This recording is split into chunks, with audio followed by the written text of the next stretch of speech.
Hi, my name is Marta, and I'm one of the directors of Kipato Unbranded. Kipato Unbranded was found in August 2015, officially November 2015. And it was actually started by 5 young women from different backgrounds. And we were inspired by creating a social enterprise that collaborates with local artisans, making sure to promote their talents and skills and give them access to larger markets. Our tagline is jewelry inspired by everyday people and for everyday people.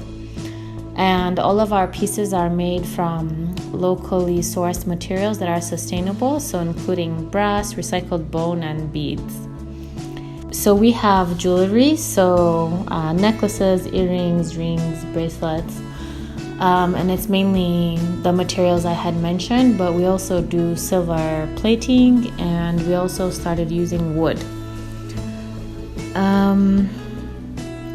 So what inspires our product range? So again, because we created a brand that targets everyday people, we wanted to have a large enough range of jewelry for those people. So everyday people, really is a wide kind of range of people. So some people prefer minimalist jewelry, so very delicate rings and maybe studs, and then other people prefer more statement type of jewelry. So we created jewelry for every occasion, whether it's going to work or going out in the evenings for dinner or for parties or for brunch or on safari or whatever it is that you're doing.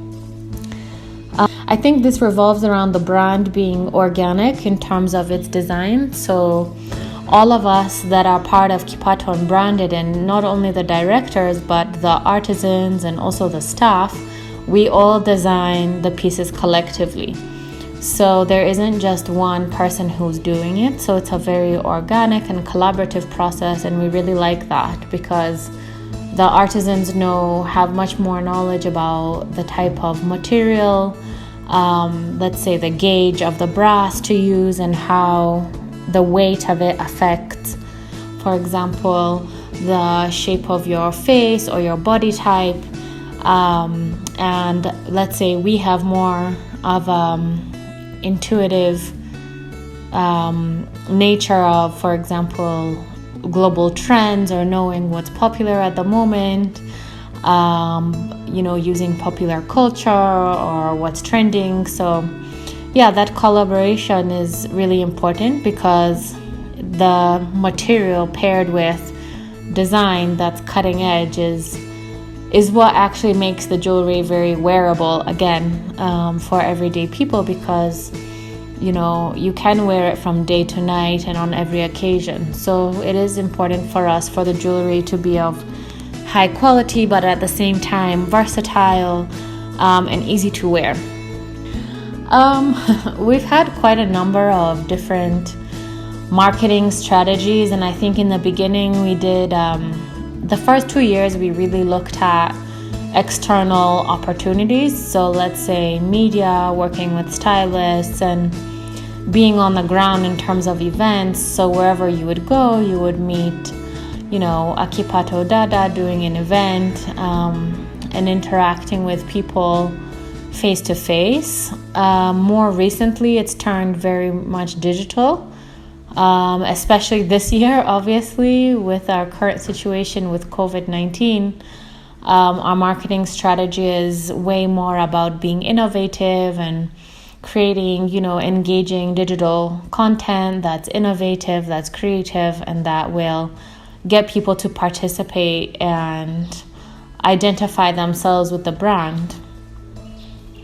I think all of us are young women that are very much international, that have very much struggled in one way or another, coming up or getting into a career, or maybe changing their career later on or pivoting. So I think one thing just to know is patience and perseverance is very important. I think sometimes, especially young people these days, want everything instantaneously, and sometimes that's not possible. So working on yourself, on your personal and professional self, as well, is very important, so that even when you do build your career, you're also building your personal life, so that you don't burn out, actually, which is happening quite a lot in our given time. Biggest fear when going out. So again, we are 5 women. So I don't know. I don't really think we really thought about the fears. Actually, just kind of did it and wanted to do it to benefit the community first and foremost, especially artisans, because jewelry making is their primary source of income. So we are really committed to making sure that it benefits them all around. So in terms of paying their bills, increasing their income, having access to electricity, better education, improved sanitary, work. So I think we didn't really talk about fear in a way.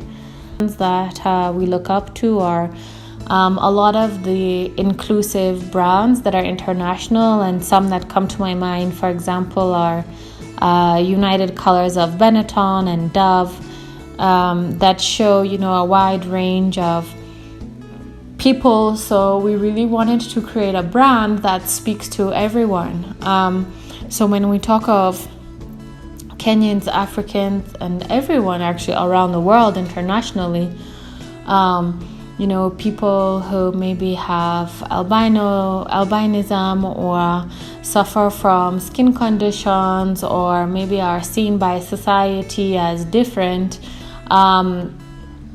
we really wanted to promote that diversity and, make sure that everyone sees it as being beautiful, because we see beauty in diversity and inclusivity.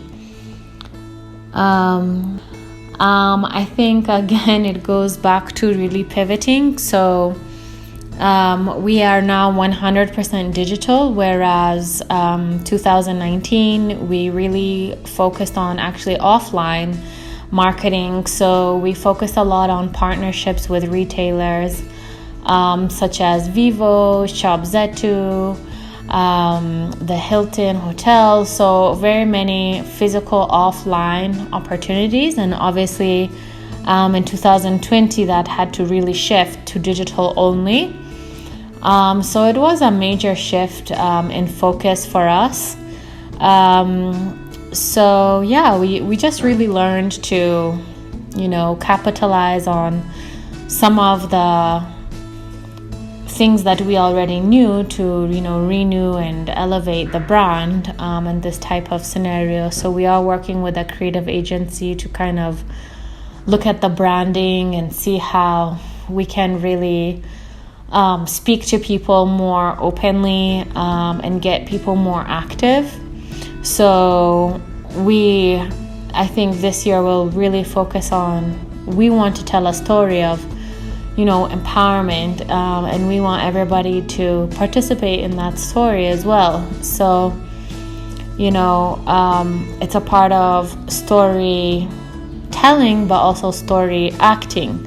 So doing small good deeds and things like that, I think that's something where we really want to focus and engage our community, which we call Kipato Tribe.